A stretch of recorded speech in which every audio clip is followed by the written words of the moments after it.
سنخوض معاركنا معهم وسنمضي جموعا نردهم ونعيد الحق المغتصب۔ حضرت ابو بکر صدیق رضی اللہ تعالیٰ عنہ کی روایت ہے فَيَغْفِرُ لِعِبَادِهِ إِلَّا الْمُشْرِكَ وَالْمُشَاحِنَ، اللہ اس رات کے اندر اپنے بندوں کی مغفرت کرتے ہیں، لیکن دو بڑے بدقسمت بندے، فرمایا ایک مشرک اور دوسرا کینہ رکھنے والا، اللہ اس رات کے اندر بھی اس کی بخشش نہیں فرماتے۔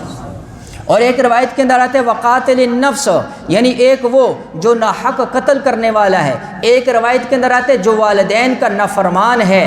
اور اسی طرح ایک روایت کے اندر آتا ہے جو تکبر کی وجہ سے اپنے ٹخنوں کو ڈھانکتا ہے اپنی ازار سے، اس کی بھی اس رات کے اندر بخشش نہیں ہوتی۔ چند اشخاص کا ذکر احادیث کے اندر آتا ہے، میں نے عرض کیا کس کی بخشش نہیں ہے؟ سب سے پہلے فرمایا مشرک کی نہیں ہے، اور یہ اٹل فیصلہ ہے ان اللہ لا یغفر ان یشرک بہ، کہ اللہ مشرک کی کبھی بھی بخشش نہیں کرے گا۔ اور اس کے بعد فرمایا مشاحن، مشاحن کس کو کہتے ہیں؟ جس کے دل کے اندر کینہ ہو، جس کے دل کے اندر کینہ ہو۔ اور کینہ کس کو کہتے ہیں؟ فرمایا دل کے اندر کسی مسلمان بھائی کا میل اگر آ جائے، کسی مسلمان بھائی کی نفرت اور کدورت دل کے اندر ہے تو اس کو کینہ کہا جاتا ہے۔ ایک چیز یہ ہے کہ ویسے ہی کسی سے ملنے کے لیے دل نہیں کرتا ہے،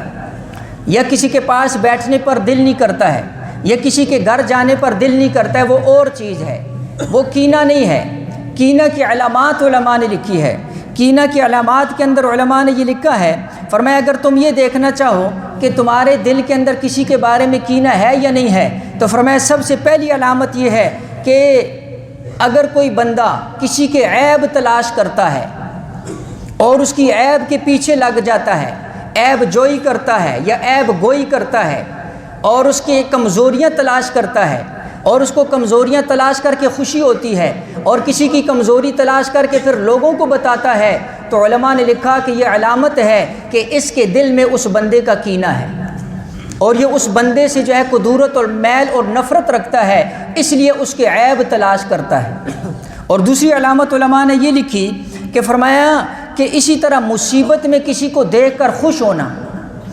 آپ کے کسی مسلمان بھائی پر مصیبت آئی ہے، پریشانی تکلیف آئی ہے، بیماری آئی ہے، اور آپ خوش ہوئے ہیں، تو علماء نے لکھا کہ اس سے پتہ چل گیا کہ اس کے دل میں اس بندے کے بارے میں کینہ ہے۔ اسی طرح تیسری علامت علماء نے یہ لکھی کہ کسی کو حقیر سمجھنا، آپ کسی بندے کی حقارت آپ کے دل کے اندر ہے اور آپ اس کو جو ہے حقیر سمجھتے ہیں، اور اس کی باتوں اور اس چیزوں کے اندر اس کو نیچا دکھانے کی کوشش کرتے ہیں، علماء نے لکھا یہ بھی علامت ہے کہ اس بندے کے دل میں اس کے لیے کیا ہے؟ کینہ ہے۔ اور اہل جنت کی بڑی صفات میں سے علماء نے لکھا وَنَزَعْنَا مَا فِي صُدُورِهِمْ مِنْ غِلٍّ، فرمایا کہ جب اللہ جنتیوں کو جنت میں داخل کرے گا تو ان کو صاف کرے گا، اور صاف کیسے کرے گا؟ ایک ان کی ظاہری حسن ہوگا، ایک اللہ ان کو باطن سے صاف کرے گا، اور باطن سے صاف کرنے سے علماء نے مراد لکھی قرآن کی آیت کے اندر، فرمایا اللہ ان کے سینوں سے کینے کو نکال لے گا،